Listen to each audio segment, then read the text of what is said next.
Folks, I get a big smile on my face every time I hear that tune because it's time for another week of the Rec Poker Podcast. So thank you all for joining us this week. This is the forums edition of the podcast. So we're going to be taking a forum post from our free forums over at rec.poker and talking about it here with the Wrecking Crew members on the air. So if you're not sure what's going on, who are these people, what's Rec Poker, I'll just tell you quickly. We're a group of very enthusiastic and excited recreational poker players. A lot of us have had some success on the felt, but we have day jobs. We do this for fun. We love the study of the game. We love studying together. We have a premium membership at Rec Poker where you can come and join the group here. It costs $5 for your first month and only $15 a month after that. I know it's crazy affordable. How can people not be jumping up at the opportunity to come join our premium membership? But you can also just come and get a free community account. Head on over to rec.poker. All it takes is an email address and a smile, and you can be posting in our forums, joining the podcast, playing in our home game series that John Somsky runs. You can be a part of our Discord channel. We do free videos coming out every month. We do free engaging learning sessions that happen. So you don't have to be a premium member to come take part. It's all part of what we do here at Rec Poker. I have to thank our sponsors because we are a largely volunteer-based organization. The sponsorship helps a lot. Principally, the Running Aces Hotel, Racetrack, and Casino. We definitely couldn't do it without their support. And if you're listening to this when it comes out, it's the very last week of December. It is December 27th when this one's going to come out. So I'm wishing everyone a happy holidays. And I'm also saying a fond adieu to Mark Prashant, who is no longer our technical director. Mark has been with us for a long time. He really helped us build up the website and a lot of the technical issues that have faced our community as we've tried to grow and become a more complicated group and trying to do more online and that sort of thing. So it's been fantastic having Mark be such a key part of this. He's got some very exciting plans of his own coming up. And while we're not going to be working together as closely, I know he's always going to be a big part of what we do here at Rec Poker. And I'm just personally so grateful for the help that we've had, not only in this year, but in the previous years. And I'm looking forward, Mark, to seeing what the future holds for you. I know it's bright. And thank you again for all your help. So those are the sponsors. But I have to also thank our premium members for kicking in that $15 a month. That pledge makes a big difference to what we're doing here. And of course, the Wrecking Crew, the core team of people that make all the magic happen here at Rec Poker. My name's Jim Reed. I'm Bluffsterini in the home game and at Rec Poker Jim on Twitter. But just because you hear my voice more than everybody else's, it's only because they put me in front of the mic here on Mondays, folks. We could not do what we do without all the other members of the Wrecking Crew pitching in each and every day, week and month to make Rec Poker better. If you want to learn more about me and the rest of the Wrecking Crew, you can go to rec.poker/crew and see all those smiling faces. But you can also listen up because you're going to meet a few of them right here tonight. My name is Ben Enslow. You can find me on Twitch, BJamin96. The rest of my socials are there, and I'm East Coast bidder in the home games. I'm Chris Jones. You can find me 5B5 on Twitter or 5x5 in the Poker Stars home game. And I am John Somsky. I am Poker Geek MN everywhere. I'm Rob Washam, and I'm Rabman50 just about everywhere. And I've mentioned before, we have such a vibrant and encouraging premium membership here. One of the things I love is when our premium members come and join us on the show here to record the forums edition. It's just one of the perks of being a premium member. There's the book study, our Learning with Partners program, all the study groups, all the discussion strategy sessions that we have every month. But some of the fun that our premium members can have is joining us here on the forums edition. If you're a regular listener, you've heard John Crowell before. He's been a regular poster in the forums and a guest on the show many times. I think his insights have always elevated the conversation that we've had here on the show. And I'm excited to welcome John back today. So John, first of all, we're going to talk a little bit about a hand that you posted today. And I also want to talk a bit about this tournament that you played because you had some excellent results. And but first of all, why don't you just introduce yourself to Rec Poker Nation if they haven't heard from you before, and let people know where they can find you in the home game, and just say hi. Hi, I'm John Kroll. I'm 7 high 11 in the home game, and that's about it. I'm not on any social media. Good for you. I think that's probably a wise mental health decision these days, John. So, John, I'm so excited about this. So, John recently won an online tournament. It had a little over 630 runners. It was an MTT on Ignition. John joined our premium membership about a year ago, and it's just been fantastic for me in particular to watch John's ascent as a player. So John has this great attitude about learning, where he's posted all these spots in the forums, not places where he's played hands perfectly and he wants everyone to tell him what a great job he's done, but he's posted these questions in the forum week out, week in and week out, knowing he's done something wrong and looking for ways to improve, looking for ways to learn how to not make the same mistake twice. And, as long as you're making new mistakes every day, that's what success looks like to me, honestly. If you can avoid just repeating the same mistakes over and over again, then you're ahead of the curve, especially when it comes to poker. So I just feel like, John, your poker journey has been an ascent. You've done a great job of putting the pieces together and being patient with variance, and not letting it get you down when things aren't going your way. You've asked a lot of great questions, and I was just so pleased to see you deserve to win a tournament like this, and you did. And it was only a matter of time. And people think I'm being glib when I say that, but you can tell these players that are taking it seriously and trying to learn and getting better. You can see them getting better in the forums. You can see them getting better in the home games. The questions that they ask, the conversations that they're having with other Rec Poker members. So it's been a beautiful thing to see, and just congratulations, John. You deserve this, and it was only a matter of time. I'm so glad to see you have this success. Well, thank you. Now you've been a member for about a year. I mentioned that you've posted in the forums quite a bit. Is that where you feel like you've had the biggest impact on your game, from the responses in the forums and being on the show, or have there been other aspects of your premium membership that have kind of helped you come along in your journey? No, I think the biggest things have been involved with some of the premium programs that you have, especially the monthly seminar with Chris every month. I really get a lot out of that, and the video he puts together at the end is amazing. And it also feels good to actually have Derek O'Kearney review your hands sometimes. And I didn't do so well sometimes, but every once in a while he threw me a bone and said, this was the right move. But obviously, as well, I'm in the book study most of the time with Rob. I really get a lot out of that. And I try and make some of the Saturday, the monthly meetings with Gareth James and stuff. Little bit difficult for me on Saturday afternoons, especially during the summer. But I think those are the three things that have really introduced me to a lot of new concepts, and made me think about my game in a much different way than, and that's led to my being able to ask these questions in the forum. But probably about a year ago, well, we're always this way. We don't know what we don't know. But at least now I knew that there was a lot more that I didn't know a year ago than than I know now, so to speak.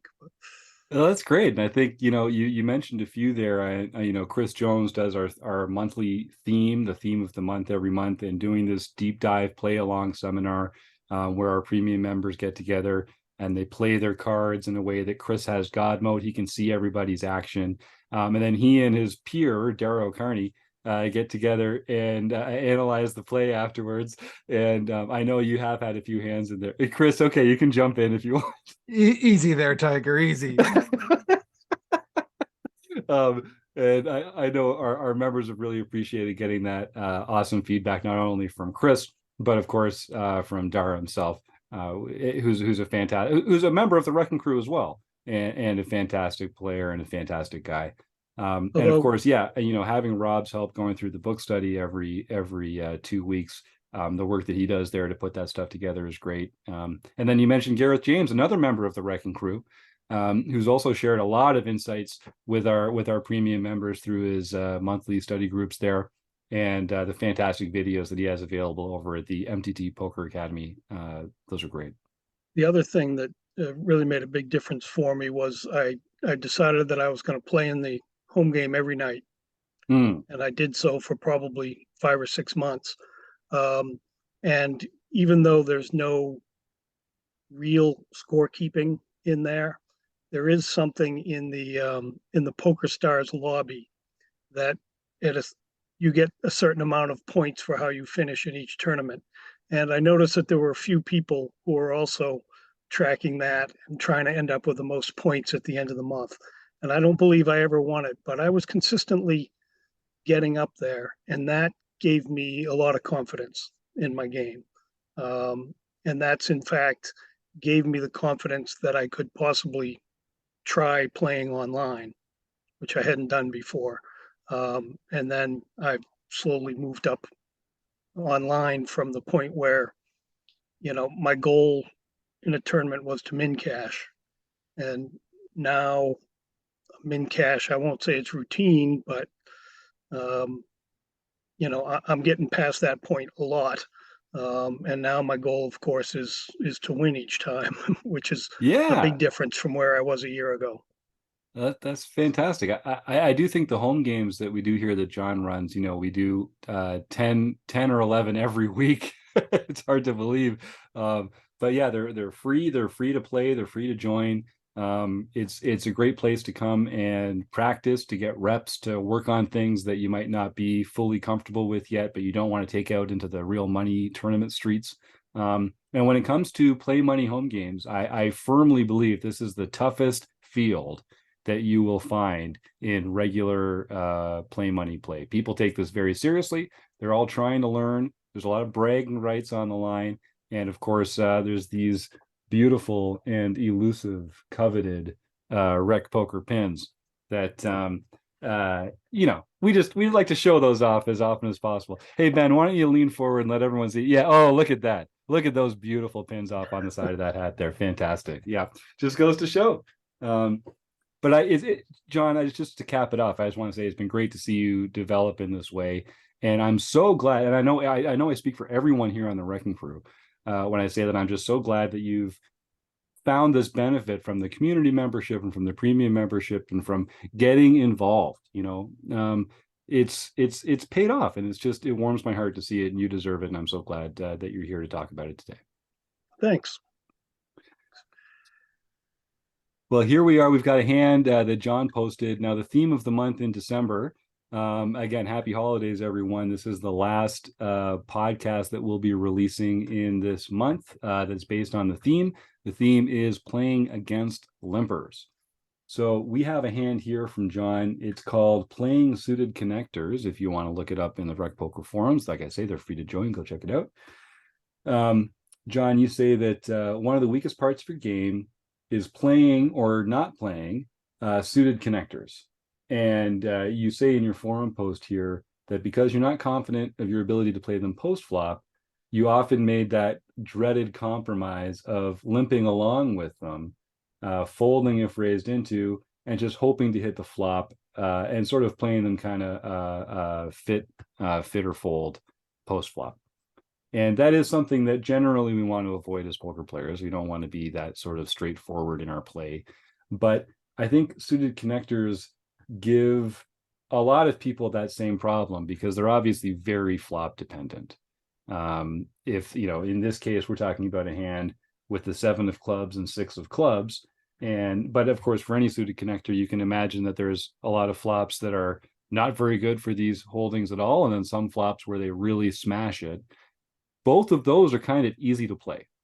If you get a very strong draw, then you can feel good about playing that hand. If you have ace, ace, 10 on the board and you're holding 6, 7, it's probably not going to be the kind of board that you were looking for. So when you miss, they're also kind of easy to play. But they can get real sticky when you end up making one pair. And that's what happens in the hand here that we're going to examine. So let's just get into the hand, and we can talk about the action that we're all facing. So this is an MTT on Ignition. The table has 8 players at the moment. It's 300, 600 blinds with a 60 ante, and we're about a half hour after the 4-hour registration has closed. So registration's closed, but we are still have not made the money yet. The bubble's yet to burst. And as John said earlier, min cashing, that's such a routine now that we're not even getting excited about that. So we're trying to go get it all up top. Is that about right? That's about right. Yeah. Well, and people should know, especially in multi-table tournaments, all the money is at the final table. Making a min cash is important because it's the biggest, it's one of the big jumps in the payout ladder from zero to min cash is quite a big jump. But to really profit from multi-table tournaments and large field tournaments generally, you need to get to the final table. That's where most of the money is, and then specifically the top three. The way that ladders and payouts go down, typically the top three players are the ones that make most of the money. So you should be trying to win. It's one thing to hang on and get paid, but you really want to be in that top group if you really want to make money from large field tournament poker. So you said that you late registered, and the average stack in the tournament right now is about 60 big blinds. You've got 28 big blinds, and we're coming up on the bubble, but it's not exactly right around the corner.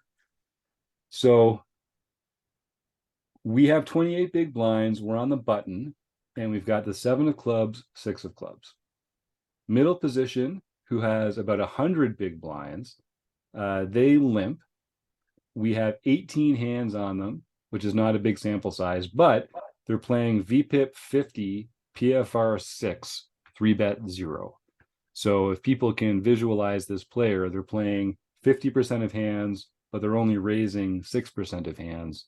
And that is the kind of information that even on 18 hands, you can start to make some assumptions about their play. They're going to be, you can sort of, in my HUD, I tag them as green for being wide and passive. So that's something that we can say about it. And that's what you say in your post here as well. The cutoff limps behind. They've got 76 big blinds. And we are sitting there with 7-6 of clubs and 28 big blinds. So we're covered by the two players here, and we're facing two limps. So before I say what we do here, we're facing limps a lot. And I know Chris has done a lot of work on this already, talking about how to play against limpers, like I said, is the subject of the theme this month. So anytime we're facing limpers, we should already have an idea, these are the kind of hands I'm planning to raise over limpers with. These are the kind of hands I might over limp and try and see a flop. These are the hands that I'm actually going to fold, even though they seem like they might be a perfectly strong hand. It's just that they don't play well multi-way or something like that. Chris, how important is our own stack size when we're thinking about which hands to raise over limpers or which hands to limp behind? I find stack size is something that we don't, as recreational players, we don't focus on enough, but I feel like it's pretty important to how we play limped pots. Yeah, it's almost the most important thing, I think. I think the things to consider when we're talking about limpers are position, like always, the hand class, and we'll talk about this a little bit. But that's a lot of what breaks down in the seminar deep dive that we talked that we did. You can find it on Rec Poker. But that becomes a very important factor. And there's a great video from Red Chip Poker that's sort of weaved into the deep dive that really talks about, actually, one of the hand examples it talks about is 7-6 of clubs.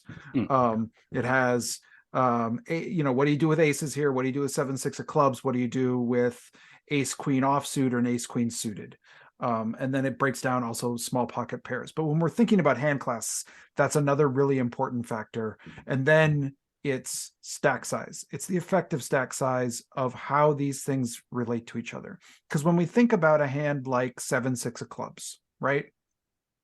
What we're thinking about in normal play, right? When we don't have, because I think limpers always just throw everything off for people in their mind. They're like, I don't know, they could have anything. They could have 8-3 offsuit. They're just crazy. I don't know how to play against these people. But what we want to return to is the idea that 7-6 of clubs, right, is a hand that we already know when we're playing against a player who just open raised. This is a type of hand class that likes to have very big effective stacks because we know that it has, you're rarely going to flop great, but when you do, you can win a lot of chips. So you want a lot of chips available. So the more we can do with a hand like that, to extend the stack to pot ratio, the SPR, the better. So what that means to me is then that becomes a hand that maybe is a really good candidate to overlimp, right? It's a hand that can play multi-way fairly well, that benefits from having larger stacks in play, and we lower the SPR every time we raise, right? So if we can extend that and make it larger, and we can have a hand that we can comfortably go multi-way with, because as you mentioned, if it comes ace, ace 10, we're just out of there and we've only put one big blind in there. But if it comes the kind of flop we're going to see, now we've got something to play with. And we haven't invested that much, and especially when we're getting short, that becomes a really big factor. So that's some of the factors we really need to think about when we're facing limpers. The other thing I think that comes up in this hand, and John mentions it later in the post, and maybe we would want to get into this, but there is a kind of limper, a really like standard type of limp player that likes to limp call a lot with hands that are very dense with like aces, kings, Broadway cards, right? And predominantly aces. Like they'll do this with pretty much any ace in their range, and then a lot of that like king queen, king jack, queen 10, those kinds of hands, right? One of the things that when we raise against them, what we ultimately know about these players, right, is that they don't fold. Though it doesn't shrink. Like when we're playing against somebody who's opened and is maybe a little bit more studied, and we raise them, they can fold, right? They can fold part of that range. So a lot of those aces might disappear. That ace 6 offsuit, ace 7 offsuit that they opened, and then we 3-bet over, they're going to fold that in a heartbeat. But when we raise a limper, they're going to call with every ace.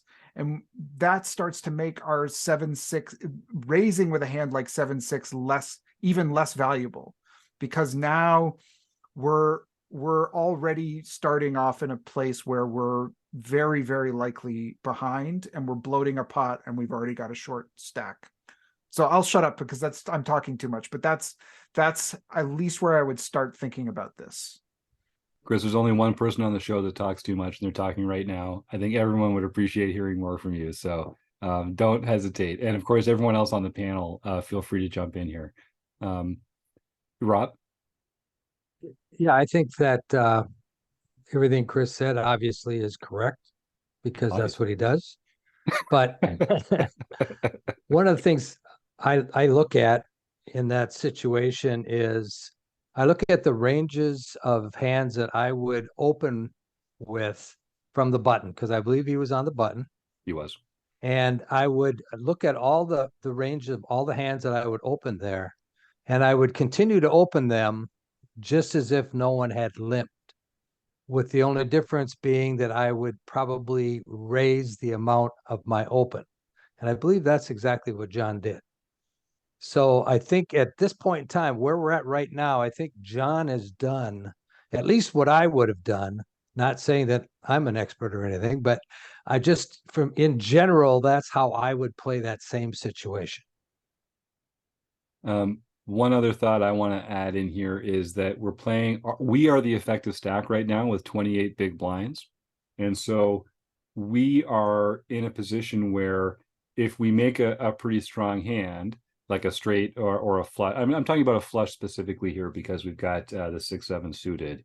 If we make a flush and it goes multi-way, then we're not going to mind getting our chips in because we only have 28 big blinds. If this was an earlier tournament stage where we had 100 or 150 big blinds behind, then getting a flush over flush situation is actually much more of a problem because we have a deeper stack behind.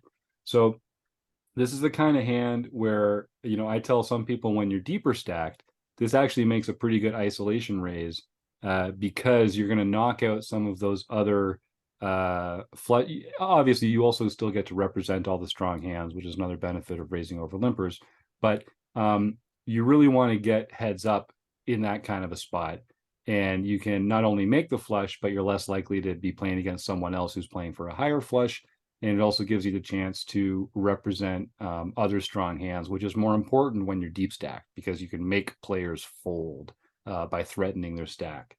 In a spot like this where we're the effective stack with 28 big blinds, we're not going to be able to apply that same pressure to these other players where they have us so deeply covered. And so I think, as Chris says, it probably plays better as a call from that point of view. What I John, was yeah. thinking here at the time is that with this stack size, if I had been out in a middle position, I might have limped along here. If I had a little bit of a smaller stack size, maybe 20 or less, I'd be folding this because I don't think that there's enough. I can't think of the word, intended odds or. Oh yeah, the implied odds. Yes. The implied odds. But here, as I think I said at the beginning of the broadcast, I decided I was going to play this a little bit more aggressively. And since I was on the button, I decided that this was the time for me to try and raise with a suited connector, correct or incorrect. But that was my thinking at the time. Yeah, I think that makes perfect sense. And actually, that's another point that we mentioned briefly before we went on the air was you are adapting to playing online now. Yeah, you play more live traditionally, and you've been sort of playing different stakes. One of the reasons that you chose this tournament was that it was a $5 tournament, which is lower than the stakes that you normally play, and you felt that it would kind of free you up to play a little more aggressively. And I think that's just such a great mindset because, again, whether this should be a raise or not, you never want to be playing in tournaments where you're not comfortable pulling the trigger on aggressive actions because you will never be a successful poker player without adding aggression into your game. It's not going to happen. So playing at a tournament level or a stake level where you feel like you can still appreciate the value of winning, but you're not going to sweat a bad run out or something like that, gives you the ability to take these aggressive actions when you believe that you should. And I think that's crucial. So I just wanted to mention that point here too. Yeah, and it's also the difference between feeling that I don't have to min cash now. Yes. That I would never raise in these positions previously because I was just trying to get to the min cash because that was my goal. But that's no longer my goal. So now I feel a little bit freed up. I love that. Yeah, that's right. And that's how you play big picture poker, right? Because I think that's part of your evolution from just looking at the two cards in front of you and playing this one hand versus playing your entire range, playing your entire tournament, all the different tournament stages, thinking about the tournament as one session. And so I love all that. So what ends up happening, John, you raise to 4 big blinds. And I think maybe the only note I would have on that is that facing 2 limpers, I would probably raise a little bigger. If I like to, I think one of the things we talked about here before, Rob, as you pointed out, that if there's 1 limper in front, then you take your typical raising size and just add 1 big blind to it. So Rob, if he's on the button here and he would normally be opening to 2.5, if there was a limper in front, he'd open to 3.5. If there was 2 limpers in front, he'd open to 4.5. So I think opening to 4 is not like an error, but like Chris pointed out, players that limp have already kind of put a lot of themselves out there. You can tell a lot about them. They like calling. They like seeing flops. They're going to take passive lines. And if you give them a good price, they're going to take that price. Yeah. And I'll I just think oh, go ahead, Rob. I was just going to say, I think from 28 big blinds, my normal raise would be a min raise there. I'm probably not going to go 2.5. So I think, you go the 2 +1 +1, you're at 4. I think that's perfect sizing for the stack size and the position. Yeah, Chris. And the other thing that came up in that video, and as I've been reading a lot about playing against limpers, just something to challenge that thinking a little too. Because we are playing against a set of players that is likely not as well studied. I really think when we're playing against limpers that we can abandon the ideas of balance for the most part. And what that means for me and what came up in the video was that we can adjust the size of our raise versus a limp.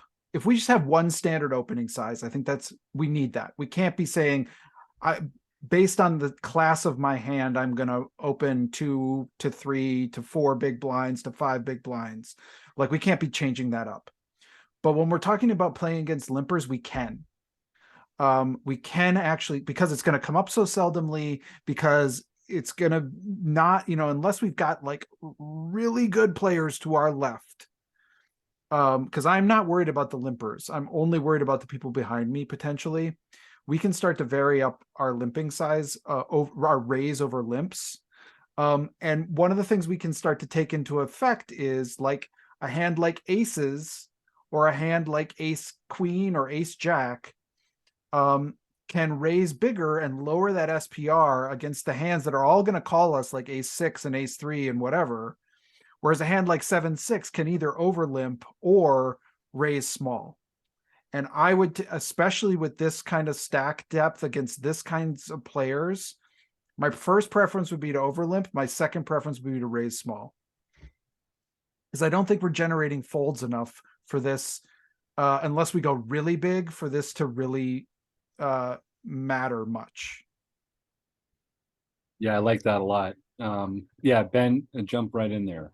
Yeah, I mean, I'm all team Chris here. I like the limp behind or a smaller raise, especially if we're in position. And post flop, we're going to be able to control the size of the pot because we are in position too, and where we're against somebody who can potentially knock us out of the tournament.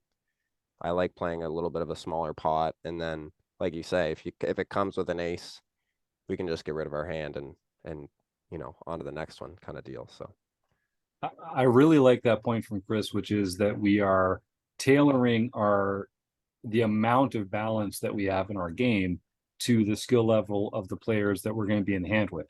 And people that open limp typically are less studied than player, because it's objectively in today's game, it's a weaker choice than to open and add some fold equity to your hand.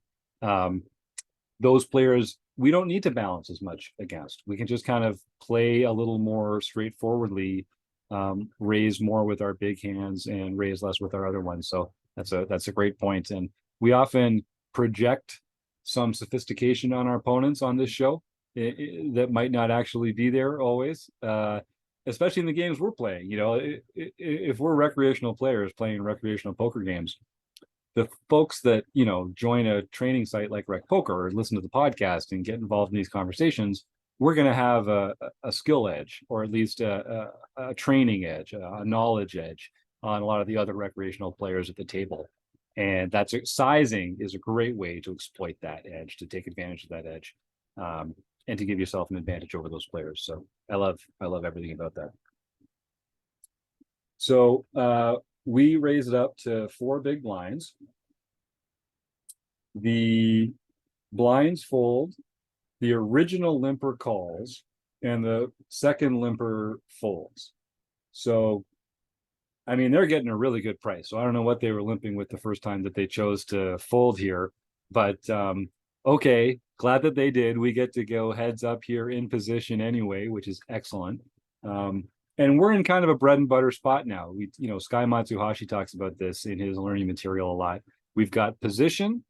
We're in a heads up pot, and we're the one who made the last aggressive action pre-flop. So Our range is uncapped. Their range is capped. We've got position. This is a really good spot to be in. Well, if you thought it was a really good spot to be in before the flop came out, so we were holding 7-6 of clubs. The flop comes 2 of clubs, 3 of clubs, 7 of hearts. So we've got top pair, we've got the flush draw, and we've even got a backdoor to the straight. So this is a pretty great spot for us. And when it's checked to us, I think we should be betting here all the time.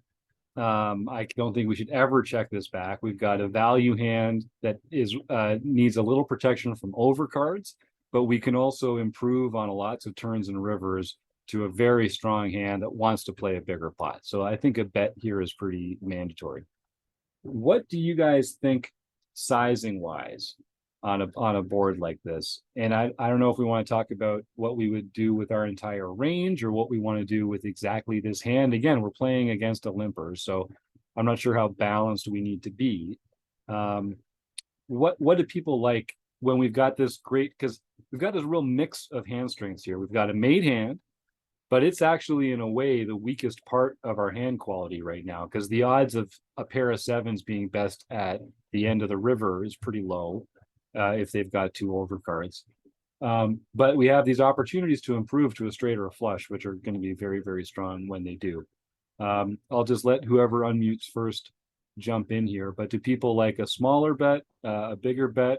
Here, Ben, why don't you lead the conversation? Yeah, this feels like I've been in this spot so many times and I've always just reverted to the small bet because that's, a third pot, I'm the pre-flop aggressor. I can just put in a third pot bet, but Chris has kind of been warming me up a little bit to like these bigger bets and, pot size or 3/4. Yeah, see here. He's Or getting 3/4 excited. or, 66%, in that range, 2/3. So I don't know what you guys think about sizing up here on this flop. I know Chris is all excited. What do you think, Chris? I mean, I'm sure there's alternative perspectives here. John mentions in his post, the SPR, that if we bet big here, we're setting up a pretty low SPR on turns and rivers, and that is something to consider. But again, I want to return us back to the fact that we're playing against a limper. This range right now, unless they've got 2s or 3s, or I suppose 7s, but we block that. The only thing that beats us right now are sets. Like that is like the only thing on earth. I don't believe that they really, maybe they've got 8s or 9s or something like that. Maybe, or maybe even 10s, I guess, if they're really passive. So there may be some overpairs out there, but I think that this kind of player also tends to lead those, right? This is a kind of like limpers also lead, right? Limpers, when they hit their hand or when they're like, now my 9s are safe, like that comes a bet right there. So like I'm even discounting them having some of those holdings. We have a vulnerable hand. It's got a lot of strength. It can withstand people calling us. This is a hand, and we've got a passive opponent who likes to keep going with hands. I don't think a small bet accomplishes much. I'm betting big. Yeah, yeah, Ben guessed it. Yeah, and I like that too. And I think if we had a different hand here, we'd want to be betting big as a bluff to get our opponent off some of the hands that we don't want them to continue with. And so on boards like this, we're probably going to be checking behind at a pretty high frequency. But when we do choose to bet, it's going to be with a bigger sizing, and I like that choice here. And just to reinforce Chris's point, if you think about it, the flop is 7-3-2. So yeah, they're limping with pocket 2s, they're limping with pocket 3s, they're limping with 7s, but we block that. No one's playing 3-2, no one's playing 7-3, no one's playing 7-2. So the combos of very strong hands, as Chris points out, are really reduced to sets. They could have a hand like 7-9 or 7-8 or something that would have us beat with a kicker problem. A7 too beats us. Yeah, and A7, good that point. feels really possible. Yep. Although again, we've got the 7 of clubs, the 7 of hearts is out there, so they could have, A7 of diamonds or A7 of spades, I guess, would be the available suited combos. And some Probably players will limp to- I think they'll have the offsuits too. They'll have every ace. Yeah. Okay. Yes. Yeah, John, I defer to your experience here in this particular player pool. Some And people are limping a lot of that. and truly they might have 7-4. Yeah. They really Yeah. might. Yeah. But that also, right, so if they have 7-3, right, or 7 deuce, right, then that also means they have so many sure. hands that are going to have to fold. Yep. And But all of the but- if they have ace 5, ace 4, ace 9, they're probably going to call a small bet, but are they going to call a pot size bet? Are they going to call a shove? I don't mind shoving here, honestly. I actually really like it. We've got 11 big blinds are in the middle. That is so valuable to our 28 big blind stack. We've got a vulnerable hand, but I think we're ahead. If they want to run their equity with ace 9 offsuit, great. I'll take that all day. And here's where I became paralyzed. And I said, small bet, small bet, big bet. Why don't I pick something in the middle? Yeah, the dreaded compromise, right? And yep, there's that compromise factor again. Yep. Yeah. So this is something regular listeners will know that we're all big fans of the Thinking Poker podcast, originally with Andrew Brokus and Nate Mavis, now with Andrew Brokus and Carlos Welch. One of the things that Andrew's kind of famous for saying is that if you're faced with two extreme options like raising or folding, sometimes people will call as a compromise. Don't do that, folks. You usually you're torn between those two outcomes because they have good things going for them, and you should pick one or the other. And I think that's what John's getting at here. Could have bet big or check behind, went for a smaller bet instead to compromise, and you kind of lose some of the benefit of both of those on the extreme there. Rob, did you have something on that? Well, I just I'm driven back to the Matt Berkey podcast where he talked about if you go to the flop and you hit top pair, you have a hell of a lot more equity than you realize. Even though your top pair is only a 7, you don't have a kicker, but you're blocking all the other 7s. So I think what Chris said about just going all in right here, I think is a very viable option. I think it's a very good option. You not only have top pair, you have the flush draw, you have the backdoor straight draw. You have so much going on with it. You actually flop really, really strong with the actual holding that you have. So this is definitely an opportunity where you could go all in right here. Now, obviously, if he wakes up and he's got, pocket jacks and can't get away, well, that happens.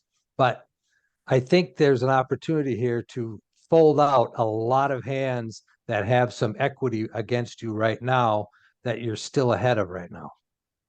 And we can still beat jacks if we get there. Like there's still lots of ways for us to get there if they do have jacks or 9s or 14 outs against jacks or something. Like we got loads here going on. So I mean, I'm happily getting it in here. Yeah, and this is actually a good example of even if we didn't have a pair here, when we've got the overs, like let's say this was 2-3-6 instead of 2-3-7, or let's say we had 7-8 and it was 2-3-6 instead. So we had 2 overs and the same flush draw and the same backdoor straight draw. We don't even have the showdown value of having the top pair, but I still love a huge bet here in that case because we have a ton of equity in this hand. And there's no real bad outcome for us. As Chris points out, when there's 11 big blinds in the middle already, we're down to 24 ourselves. That's almost half our stack. We can pick it up right here if they fold. We love that outcome. And if they call, sometimes they're behind. And when they're not behind, we have a ton of ways to improve to a hand that's going to definitely beat a 1-pair hand. And that's the kind of hand you're going to be behind here most often. Yeah, Chris? And just to be clear, just so that in case people are listening, go, oh, I get to do this all the time. This is an exploit against limpers. Like we can, again, if this was a standard hand, I think it would be a disaster to take this line. Right. So I just want to make that clear so that everyone doesn't start doing this in like a normal hand. But against limpers, this is I think a very clear exploit that we can make. You'll often, I think you'll be shocked how often you're sometimes even called by a hand like ace nine in this spot when you shove against which is a great outcome. Yeah, I mean that's like it's like just print me some more money, please. Just print it off. Yeah, that's right. That's right. Poker is a game about other people making more mistakes than you and bigger mistakes than you. So if someone's shown you that they're predisposed towards limping and calling and playing wide ranges passively, encourage them to continue making that mistake. When you've got a hand that benefits from action, size up and make them make a bigger mistake than they would make to a smaller size. So, all right, that's all some very abstract talk that we've had about that. We do make the bet. We bet a little less than half pot and get called. And at this point, there's 1,200 chips in the pot. We've got about a little less than 1,200 behind. So we're at an SPR of about 1.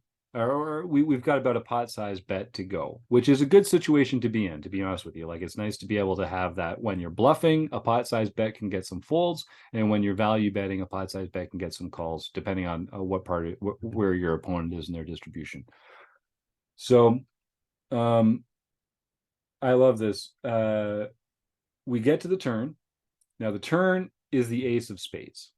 So we were talking about how many great cards there were out there for us. Any club, any 5, any 4, any 6, any 7. Those would all be fantastic cards for us. The ace is not a very good card for us. So as John points out in his post, for one thing, we don't have any straight draws anymore. So our backdoor did not improve. We can no longer continue on the expectation of making a straight on a future street. Our flush draw is still in play, but we used to have top pair, and now we don't have top pair anymore. And we've already talked about how the mistake that these players make is that they call too widely with hands like ace 9. Well, when the ace comes, I mean, it sucks, but it's just a bad card.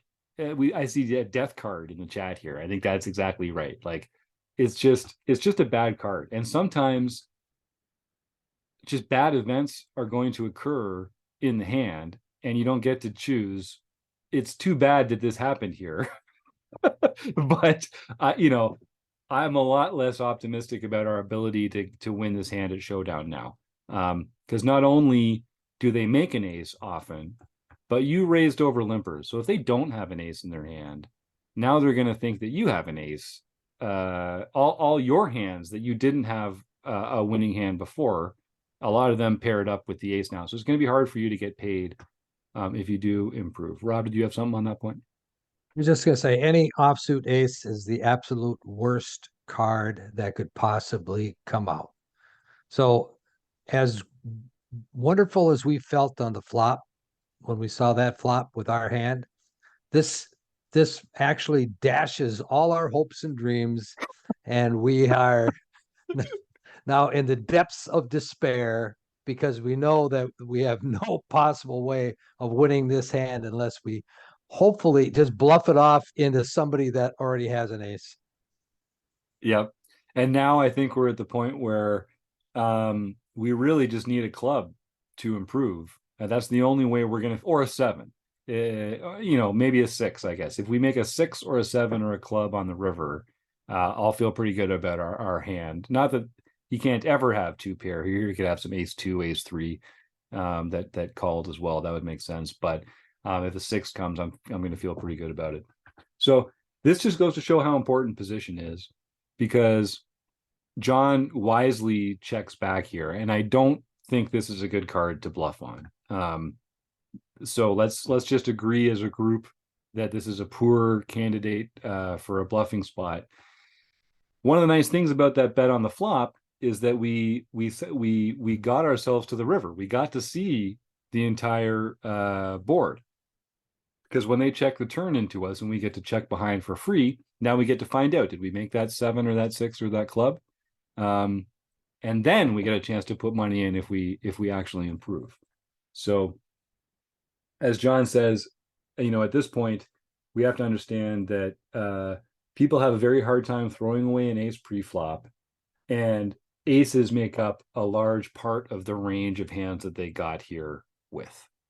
So our 7's still going to be good against some hands. They might have like 10 jack of clubs here. They could get here with some hands that we're ahead of, but it's a much smaller part of their range now. And it's going to get hard to get paid by those kind of hands when the ace comes too. So I think we're all checking behind here. Looks like it. Excellent. So the river comes, it's the 4 of diamonds. So the board is 2 of clubs, 3 of clubs, 7 of hearts, ace of spades, 4 of diamonds. So there's a 4 straight there. If anyone holds a 5, they would have the wheel straight. None of the flushes came in, and it's such a low card that I don't think it really intersects with many players' ranges when it comes to the standpoint of making like 2 pair or something like that. I just don't think people are playing that often. So we're stuck with second pair, lousy kicker. He bets very small. He bets about a fifth of the pot, about 21% of the pot. And it's on us. And now we have to make a decision. And this is really the last interesting decision of the hand.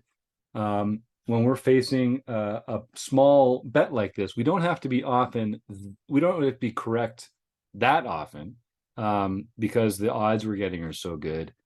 But let's just kind of think about what are the range of hands that our opponent might consider bluffing with here.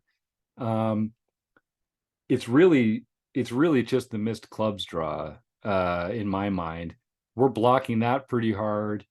I'm not sure they would have taken that line to get here either necessarily. And even if they are doing it occasionally, folks, they're not doing it enough. They're not bluffing at a high enough frequency with that part of their range to make up for all the times that they just have an ace, or that set of 3s that now feels really good about it because the flush didn't come in. This just feels like a real value bet to me. Rob, you unmuted. What's your take on that? Yeah, I'm just thinking about how we've typed this opponent. We've typed this opponent as being very passive. He limped. So far, all he's done is limped and called. And now we know these types of players are going to play very passive throughout the hand. And the only time you have to worry about them is if they bet or raise. And they're not going to bet or raise without a hand. So I think because of the type of player, I mean, your statement about what they could bluff with and blah, blah, blah, that's really good if we're up against a GTO opponent, but we're not. We're up against an opponent that is nothing but passive and is never going to take an aggressive action without a real hand. Yeah, Chris? Yeah, no, I just completely agree with that. And also, I think the other thing that this player is going to do is they're going to be sizing honest. This is not somebody I don't think that's like, I'm going to block bet because I have 5-6 and, like, I want you to bluff into me. This is a player that's saying, I've got a marginal hand. I hope you don't have a 5. Please don't raise. But I have an ace. I have an ace. I have an ace every time you've ever asked anybody ever in the history of time. I have an ace. And the only question for me is not whether we call. I think I am folding this most of the time. If I sense there is any possible way that this player is passive and timid enough that they would fold an ace to a shove. If I could say, actually, I do have a 5. Just so happens, mister, I have a 5. And now you need to fold your ace. If I have any sense that might work, I might take a shot here. but I think it's going to work so seldomly against this kind of player type that it would be a very special occasion, and mostly I'm just folding.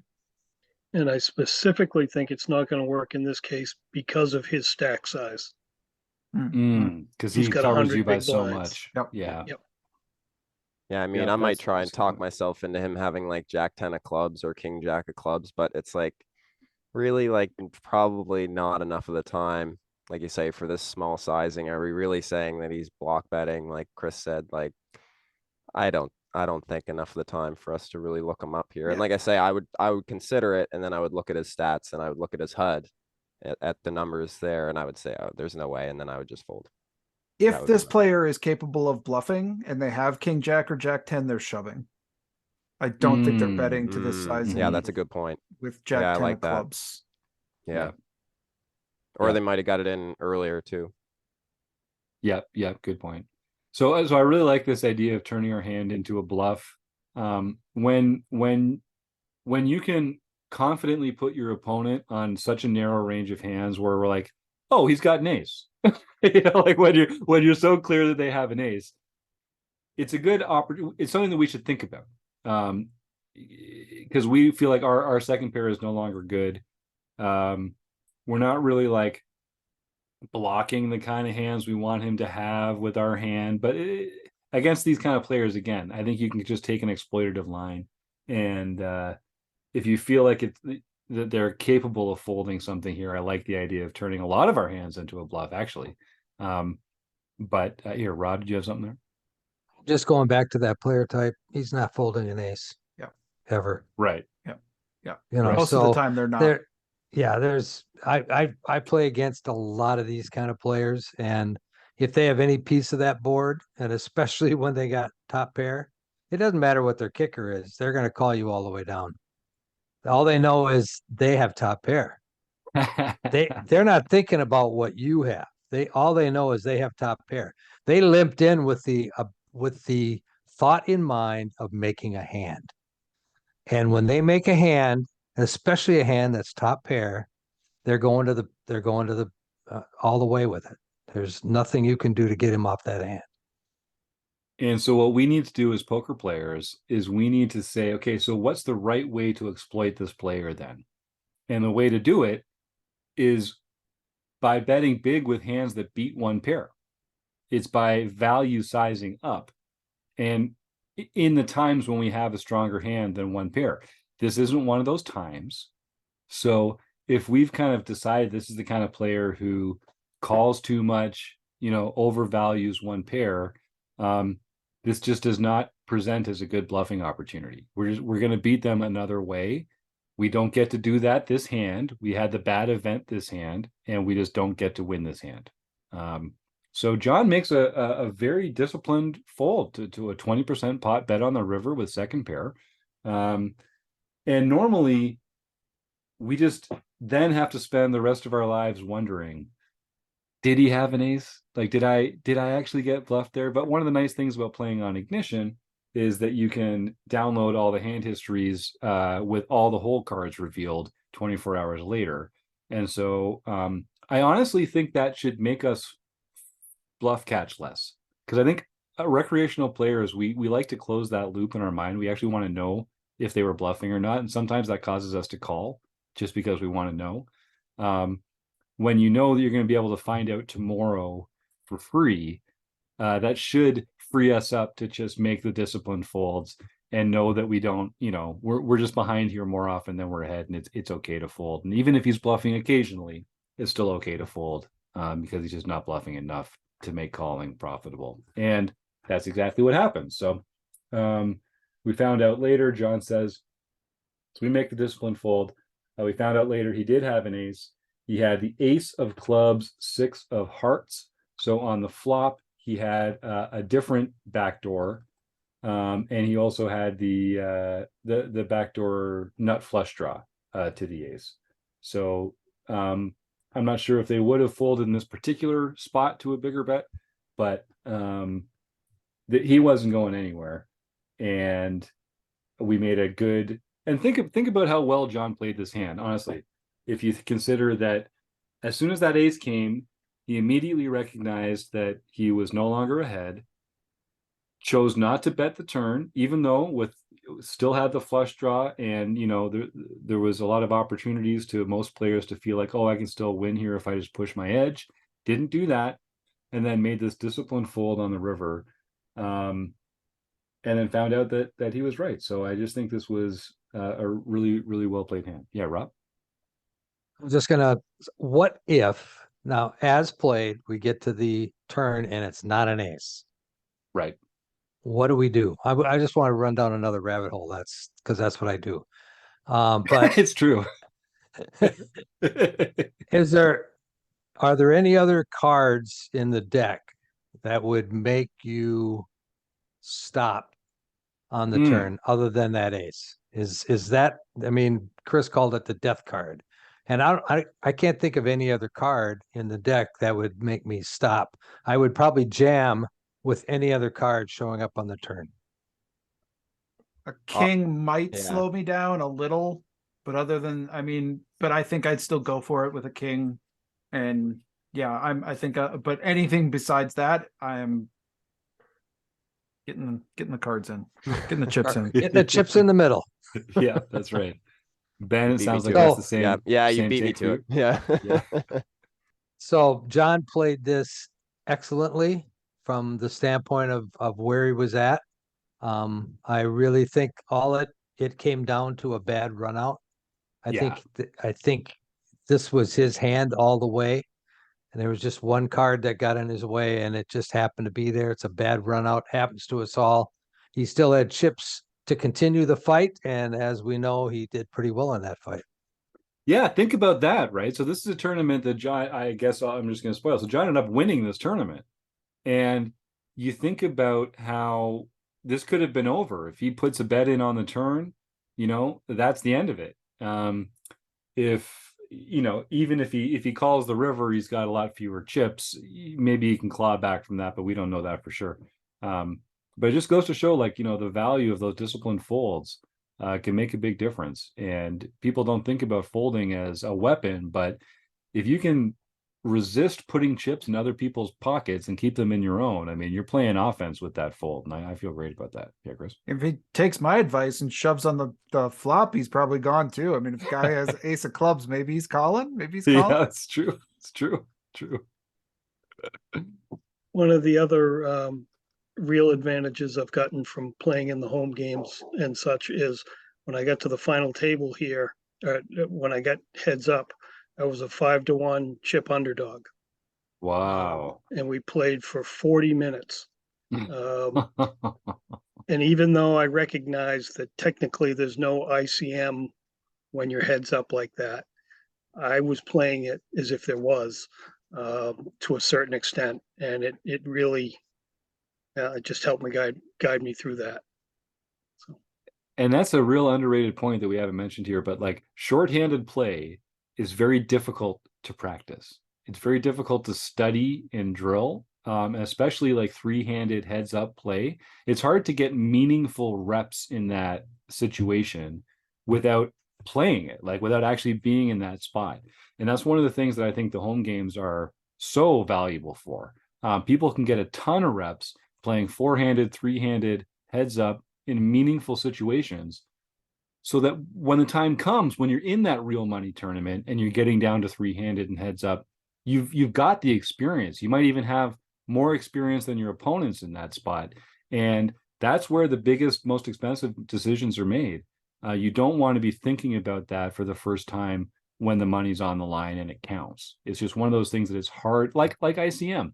It's hard to study. It's hard to drill. It's hard to really practice those circumstances without actually playing them in their own right. So it's great if you can find a home game club like the Rec Poker home games and get those reps in. That'll be really, really helpful. So fantastic post from John. A great result in the tournament. Obviously, congratulations.